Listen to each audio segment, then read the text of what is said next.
तरह का प्रदर्शन है? 11 मई से पिछले बीएचयू में 11 मई से डॉक्टर ओमशंकर जो हृदय विभाग के विभागाध्यक्ष हैं, अपनी कुछ मांगों को लेकर आमरण अनशन पे बैठे हैं। और इस दौरान चूंकि चुनाव भी चल रहा है तो तमाम पार्टियों के नेता मंत्री वहां रैली कर रहे हैं। यहाँ तक कि देश के प्रधानमंत्री खुद बनारस विजिट किए थे, लेकिन डॉक्टर ओमशंकर जेन्युइन मुद्दों को लेकर के आमरण अनशन पे बैठे हैं। उन पर अभी तक कोई सुनवाई नहीं हुई है। उनकी बात यह है कि पिछले 2 सालों से 41 बेड जो हृदय विभाग को आवंटित किए गए थे वो उनको दिया नहीं गया। पिछले मार्च में भी उन्होंने अनशन किया, तब वो बेड कहा गया कि हाँ दे दिया जाएगा और उसका ताला खोल दिया गया, लेकिन जो बीएचयू के अधीक्षक है उनके जरिए वो किसी और विभाग को दे दिया गया। इस समय वो 3 मांगों को लेकर के आमरण अनशन पे बैठे हैं, जिसमें पहला मुद्दा है कि जो 41 बेड है वो हृदय विभाग को आवंटित किया जाए, दूसरा कि चिकित्सा को मौलिक अधिकार में शामिल किया जाए, और तीसरा कि बीएचयू में जो व्याप्त भ्रष्टाचार है इसकी जांच हो और कार्यवाही की जाए। क्योंकि 41 बेड नहीं दिए जाते हैं तो जितने भी मरीज आते हैं, ज्यादा करके मरीज यहाँ पर बीएचयू में यूपी से और बिहार से जाते हैं, और वहां पर डॉक्टर उनको रेफर कर दे रहे हैं प्राइवेट हॉस्पिटल में।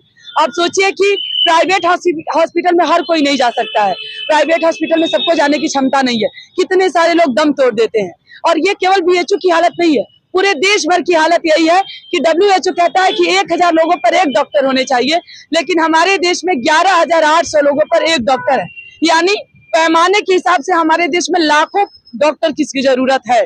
पिछले अप्रैल से ही 800 दवाइयों पर, जरूरी दवाइयों पर 12% उसकी दामों में वृद्धि कर दी गई। तो चिकित्सा जो हमारा मौलिक अधिकार है, अगर इसको मौलिक अधिकार नहीं बनाया जाएगा तो जीने के अधिकार का कोई मतलब नहीं है, क्योंकि जीने का अधिकार हमारे चिकित्सा से जुड़ता हुआ अधिकार है। इसलिए चिकित्सा को भी मौलिक अधिकार में शामिल किया जाए, डॉक्टर ओमशंकर की मांगों को पूरा किया जाए और भ्रष्टाचार की जांच होकर कार्यवाही हो। इन्हीं मांगों को लेकर के आज हम लोग भगत सिंह चौराहे पर प्रदर्शन कर रहे हैं और चाहते हैं कि और लोग भी उनके समर्थन में आगे आए। वो कोई अपने बात के लिए नहीं लड़ रहा है, पूरे देश के लिए लड़ रहे हैं। छात्र संगठन जो है ये तो बेसिकली छात्रों के लिए है, कमर्शलाइज में आप इंटरवेंट कर रहे हैं, तो ये कहाँ तक जस्टिफाइड है? देखिए, छात्र संगठन जाहिर तौर पर छात्र संगठन है, लेकिन छात्र संगठन पूरे देश की चीजों पर भी अपनी राय रखता है। ऐसा नहीं है कि छात्र चिकित्सा से हट जाएंगे, रोजगार से उनका मुद्दा हट जाएगा। अगर जातिगत कोई उत्पीड़न होती है, स्त्रियों के साथ कोई गलत काम होता है, किसी और ऐसी कोई गलत चीज होती है, तो दिशा छात्र संगठन हर अन्याय के खिलाफ बोलता है। पुरानी पेंशन बहाली का मुद्दा चलता है तो हम कोई कर्मचारी नहीं है, लेकिन वहां हम उनका समर्थन करने जाते हैं क्योंकि उनकी न्यायसंगत मांग है। जब लेबर्स यानी मजदूरों का कोई आंदोलन होता है और अपनी सही मांगों को लेकर वो संघर्ष करते हैं तो दिशा छात्र संगठन उनका समर्थन करता है। छात्र मतलब छात्र राजनीति में तो चीजों को तो देखते ही है ना, उसमें इंटरप्ट करते ही है ना, अपनी राय तो रखते ही है ना। गलत चीजें हो रही है और कौन सा ऐसा छात्र संगठन है वहां जो चुप बैठा रहेगा। अंजलि।